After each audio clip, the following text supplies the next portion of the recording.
বাবা মা না হলে বাবা মার কষ্ট আপনি বুঝতে পারবেন না। আমার বাবা আমাকে কিছুদিন আগে বলেছে যে তুমি নিজের অযত্ন নিও না, কারণ হচ্ছে কত রাত তোমাদের জন্য না ঘুমিয়ে কাটিয়েছি, কত রাত হাসপাতালে হাসপাতালে কাটিয়েছি, যেন তোমরা সুস্থ থাকো, আল্লাহ যেন তোমাদের সুস্থ রাখে। এই জন্য এখন তো মা হয়েছে, এখন বুঝবা সন্তান অসুস্থ থাকলে বাবা মার কেমন লাগে। এটা কি বলবো, 100% ট্রু। মানে এখন আমি ফিল করি যে আমি যেমন আমার সন্তানের জন্য কত রাত না ঘুমিয়ে কাটাচ্ছি। এই যে এখন বাজে হচ্ছে অলমোস্ট তিনটা বাজতে আর 20টা মিনিট বাকি আছে, এখনও আমি ডক্টরের অ্যাপয়েন্টমেন্টের জন্য বসে আছি। ডাক্তার দেখাতে পারিনি, আমি জানি না আমি কখন দেখাতে পারবো।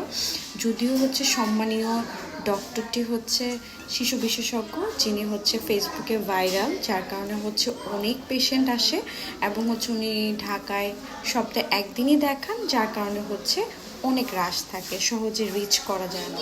তো এটাই আসলে, বাবা মা না হলে না বোঝা যায় না যে আমাদের বাবা মা আমাদের জন্য কি করছে।